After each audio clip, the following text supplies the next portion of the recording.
The first Raptor that I ever learned about, the first one that became a pop culture phenomenon outside basketball, was Vince Carter. This week, Vince will become the first Raptor to have their jersey retired. So today on the podcast, Vinsanity and the legacy of Vince Carter.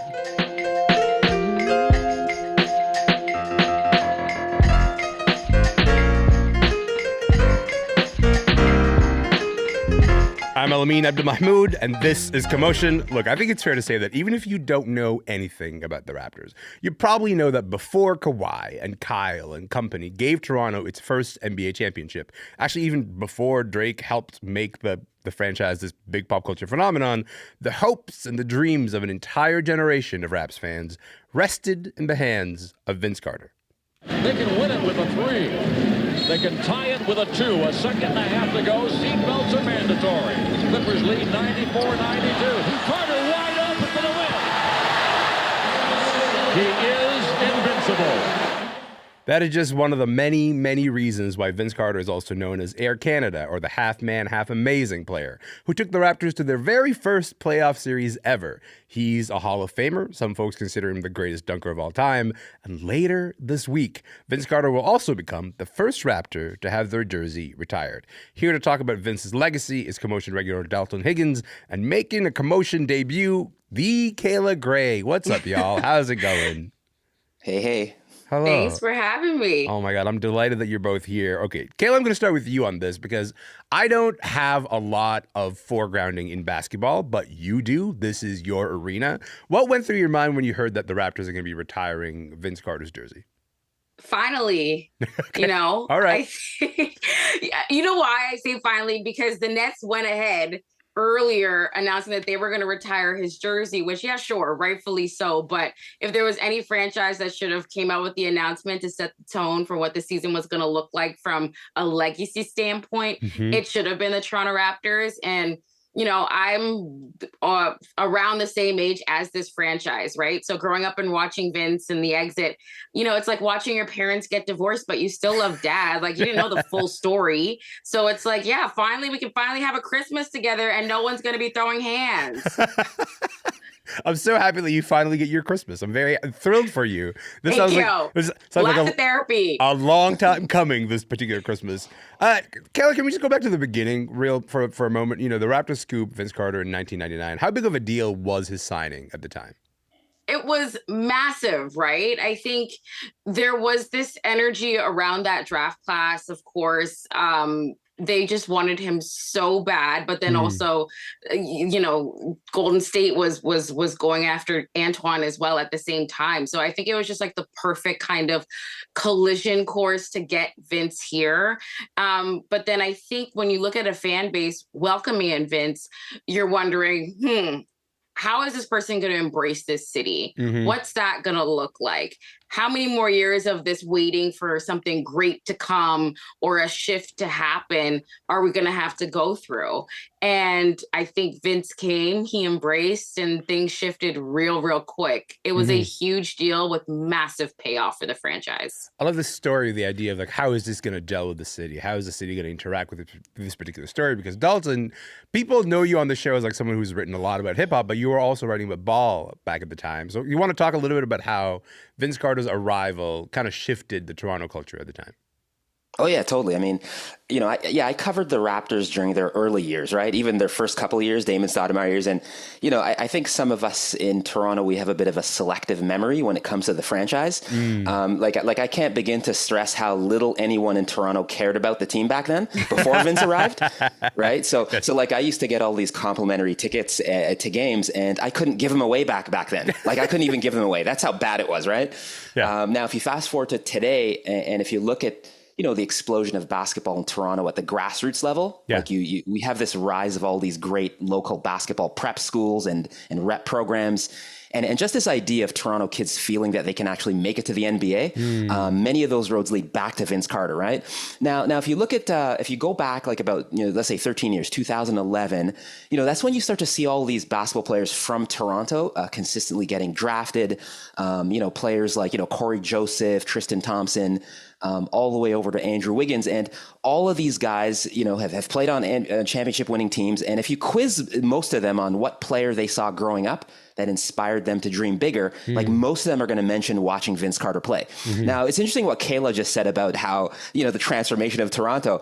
I mean, when we talk about, basketball and hip hop culture, I mean, I like to consider those two like kissing cousins. And so when Vince was a Raptor, like he had a nightclub, you know what I mean? Like in downtown Toronto, it was called Inside. And those of us that, old enough had been around, and he was on Richmond Street, and that was the place to be, right? So like transformed as far as the club scene, the nightlife. And if you wanted a real taste of that kind of high-end, like bottle service nightlife and celebrity, high-profile athletes sauntering around, like that was the place to be. And it was because of Vince. He owned the club. Yeah, I mean, I grew up with Corey, with Tristan, with Mike Kabongo. And just remembering, especially with Mike, like we went to the same church, and, you emulate some of your favorite players, Kobe being one of them, but Vince was another one, right? That was like the blueprint for a lot of these guys coming in as to who they wanted to be. And it felt attainable because Vince was so close to touch, right? He was here. You didn't have to imagine going to the States for your hero when your hero was on home soil. And, I think, Dalton, to your point, infrastructure with basketball was not strong at all at that time. A lot of guys had to go south of the border, but I think this movement of just talent is forced Canada to create that infrastructure here so that pipeline doesn't have to stretch south of the border before returning back. First of all, what I like about this is that both of you are just here to flex on me, right? Like Dalton's a little like, I was in the club with Vince Carter, don't even worry about it. And Kayla's like, you do know all the people that I grew up around. It's great. I love dunked on. That feels like a flex. No, I just love this for me as a way to start my day. It's fine. Look, Vince Carter wouldn't be getting his Raptors jersey retired if he didn't have a lot of memorable moments with the Raptors. Here is one of them. This the finale on the first round for Vince Carter. Oh, it did not. It's over. It's over, ladies and gentlemen. The judges are coming over the table to congratulate Vince Carter. This is unheard of. Oh, my goodness gracious. It is over.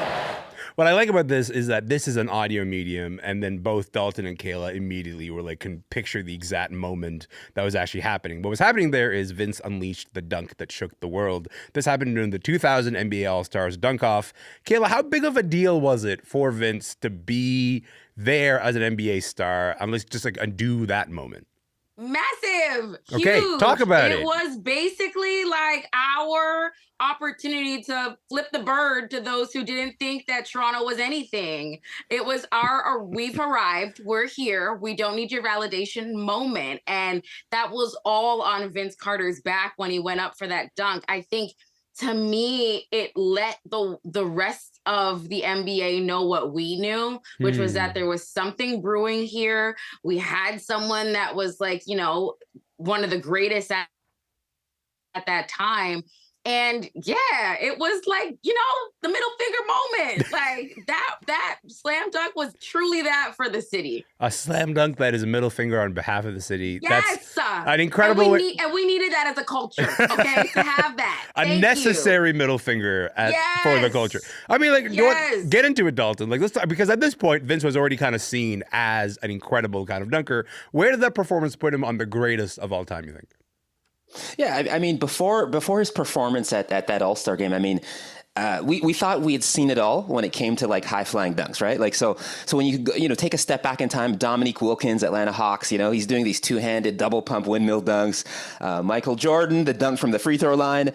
Even Dr. J, Julius Erving before that, right? He's doing these baseline reverse dunks. So we thought we'd seen it all, but when Vince came along with that dunk competition, it's like he kind of combined all of that flair with power, and as crazy as it sounds, his dunks made Michael Jordan's dunk from the free throw line. It seemed pedestrian. You know what I mean? Like as crazy as that sounds, Yeah. Now here's the thing: are there dunkers that have performed that have better dunks than Vince? Vince's 2000 All-Star Game competition dunks, I would say absolutely. Kayla would probably agree. Zach LaVine, Aaron Gordon, that battle in 2016. Yeah, you know what I'm trying to say? Like that was crazy. Those dunks were better than Vince's, but I would say this is what separates Vince: his in-game dunks. Yeah. I think he's the greatest in-game dunker that we've ever seen, right? Because you'll see guys doing these dunks in dunk competitions, but Vince was doing those windmill dunks in games, right? So that's the separation for me.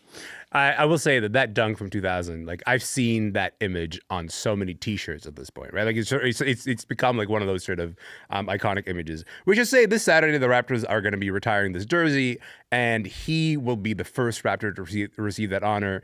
Dalton, not everybody agrees with this decision, and part of the reason why is because of how his time at the Raptors ended. What happened at the end that left such a bad taste in some people's mouths that made Kayla go, "This is a divorce"? Actually, what happened, Dalton? Well, when he left in 2004, like it was not under the greatest of circumstances. Okay, like there were tensions between him and the team's management. Like it's funny. Even his mother, Michelle. I remember this. They would do interviews with his mother, Michelle, and she was not too thrilled with how the Raptors front office was treating her son. You know what I mean? And she was very close to him. Everybody knew that. She was very hands-on. So like once you piss off a player's mother, it's game over. It's time to go. You know what I mean? But he just felt like the Raptors brass, like they were not aggressive enough in trying to build a winner or to put the right pieces around him, right, to win the division. And then when he started to get injured, like many critics felt that they were sort of mishandling, like the coaching staff, his roles and expectations. And then he kind of struggled to perform at the level that both he and fans expected, right? So he had to get out of here, right? So ultimately he requests a trade, and the Raptors trade him to New Jersey Nets. And this trade led to kind of this lasting kind of resentment among some Raptor fans. Not me, mind you. Well, I was going to say, do you want to talk about it a little bit? How do you feel about him being the first Raptor to have his jersey retired? Does that feel appropriate to you, Dalton?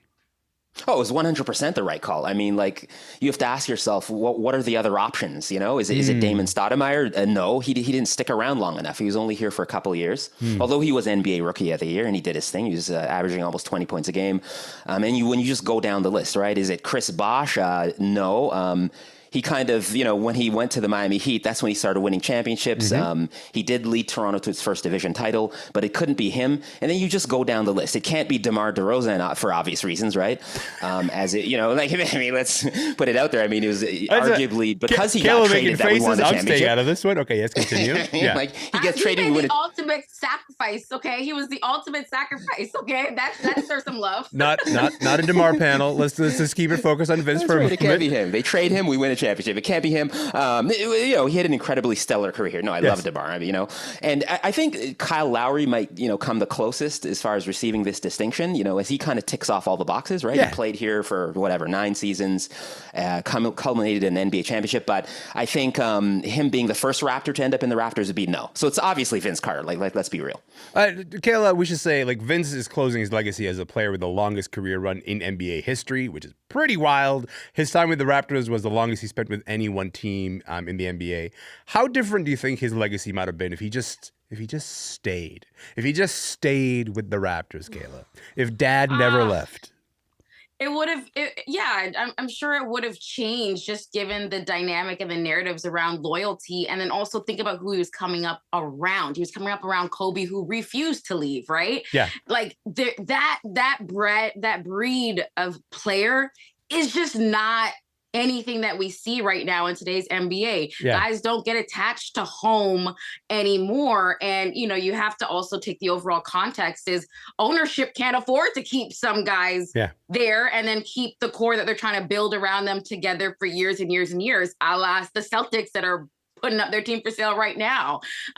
It would have absolutely changed how we talk about Vince overall. Yeah. Does he get healthy again? And then does he go on a couple more runs with this franchise? But for all y'all complaining about Vince, okay, how Ben Simmons, and that's the end of conversation. Mic drop. Ben Simmons. That's the end of conversation. What I like about this is I don't know anything about basketball. So people who do are I'm having a very strong reaction to this. Not me. Couldn't tell. I don't know what you're talking about, to be honest with you. Okay. In short, Ben Simmons never took a three, never really played. He never has played more than 3 games per season. And yet people have such high hopes for him, had high hopes for him in Philly. Nets, he's just sitting on bench. We've seen this before with injury. Yeah. Now that we have the language, now that we have the understanding, I definitely think we have to go back to some stories that we were telling about some certain players and treat it with a little bit more grace. I think that is a good place to leave it. Also, just want to note the face that you made when you're like, you just don't get players who are loyal anymore. Like, it was just this face. We're losing recipes, okay? Okay. Right. We got to leave it there, you guys. Dalton, Kayla, this has been a delight. I appreciate you being here. Thank you for your time. Thank you so much again. Thank you. Of course, anytime. Dalton Higgins is a culture critic and publicist based in Toronto. Kayla Grey is a sports reporter and host of The Shift on TSN. The Raptors are going to be retiring Vince Carter's number 15 jersey on Saturday at Scotiabank Arena.